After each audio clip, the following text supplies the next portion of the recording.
Солнце медленно садилось, когда отец собирал свои вещи. «С тобой все будет в порядке, дорогая. Я скоро вернусь», — сказал он своей взволнованной дочери. Та молчала и прятала глаза, подозрительно косясь в сторону родительской спальни. Вот уже несколько месяцев ее обитателями были отец и его новая супруга Жанна, которой совсем не нравилась девочка. Она постоянно задевала ее, когда отец не видел, говорила мерзкие вещи о ее внешности и характере, однако Алиса даже не думала жаловаться отцу. Для него Жанна стала долгожданной отдушиной после смерти любимой жены. Поэтому Евгений даже не догадывался о подлых проделках новой возлюбленной и с чистой совестью собирался в рабочую поездку. Он крепко обнял дочь, поцеловал Жанну и уехал, так и не заметив странный взгляд, который та кинула на сжавшуюся у дверей Алису. Через несколько дней Жанна предложила пойти на прогулку в лес. «Это будет наша маленькая секретная вылазка. Ты согласна?» – мягко спросила она. Девочка отреагировала на это предложение с подозрением. В лесу быстро холодает в это время года, да и для грибов было уже поздновато. Однако деваться ей было некуда. В полной тишине мачеха и падчерица доехали до лесной окраины, затем вышли из машины и отправились гулять по сосновой глуши. Сначала Алиса даже расслабилась, они шли, не сворачивая с тропинки, а Жанна весело и беззаботно хохотала, рассказывая девочке истории о своей юности. Погружаясь в эти увлекательные рассказы, девочка и не заметила, как под ногами закончилась дорожка, а задорная улыбка Жанны из дружелюбной превратилась в пугающую.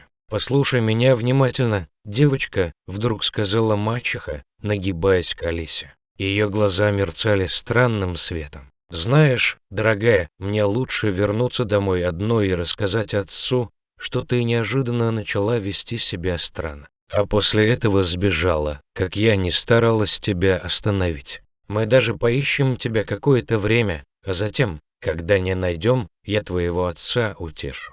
А после родим собственных детей. Как тебе идея?» Произнесла она с ухмылкой, а затем резкая боль в затылке застала девочку врасплох. В глазах потемнело, и мир погрузился во тьму.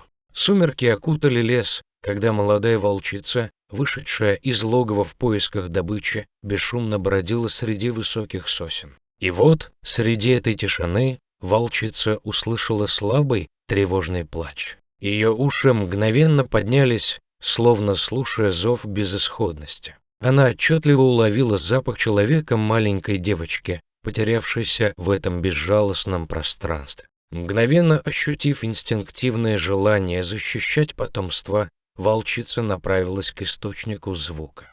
И вот, среди зарослей, она увидела человеческого детеныша, замерзшего и потерянного. Ее глаза излучали страх, словно она уже предвкушала приближение смерти.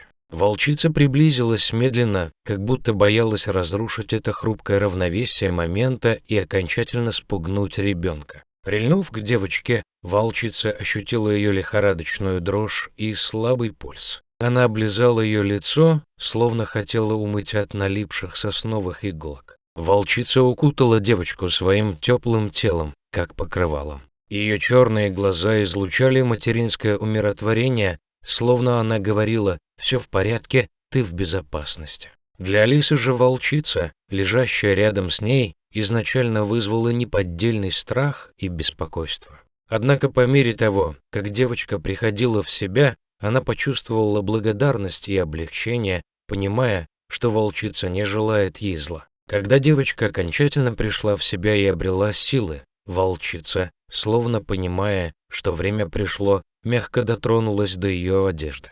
Почувствовав пульс ее сердца, волчица поняла, что настало время проводить девочку к безопасности человеческого мира. Итак, они медленно двинулись через лес. Волчица всегда оставалась внимательной, продолжая охранять девочку, пока они не добрались до края леса. Там, в свете огней деревни, волчица нежно подтолкнула девочку вперед, направляя ее к людям и безопасности. Уже без волчицы девочка медленно приблизилась к двери ближайшего дома и робко постучала. Дверь открылась, и перед девочкой открылась уютная гостеприимная обитель. Люди в доме сразу приняли ее, привели к камину и накормили горячим супом. После того, как девочка немного отогрелась, один из добрых людей дал ей телефон. Девочка с трепетом набрала номер отца, ее голос был тихим, но полным надежды.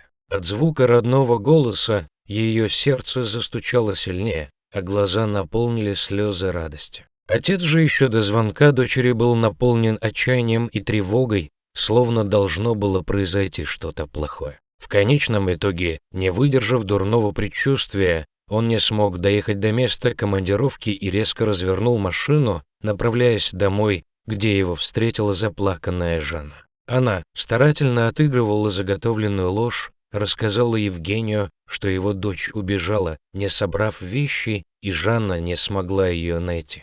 Эти новости стали ударом для любящего отца. Он, стиснув зубы от ярости и беспокойства, велел жене не уходить далеко от телефона, а сам позвонил друзьям и в полицию.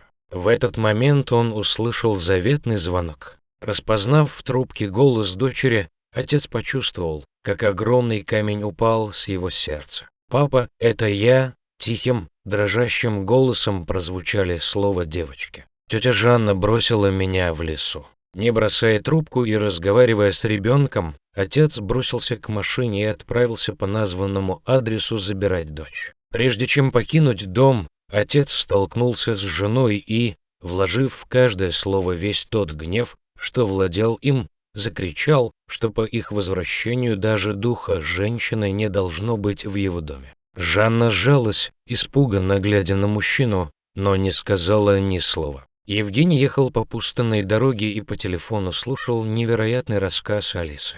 Слова его маленькой девочки, наполненные чистой и неподдельной благодарностью доброй волчицы, которая согрела ее и вывела из леса, отпечатывались в его памяти. Подъезжая к деревне, отец увидел одинокую серую фигуру, стоящую за деревом. Внезапно его сердце сделало невольный скачок, и он ощутил сильнейшее чувство благодарности и умиротворения. Он понял, что это та волчица, что спасла его дочь от неминуемой гибели. Мысленно он сказал спасибо этому зверю, который оказался гораздо добрее, чем многие люди, и поклялся, что никогда не забудет этот момент. Дорогие зрители, если вам понравилось это видео, то ставьте лайк и подписывайтесь на наш канал. До свидания.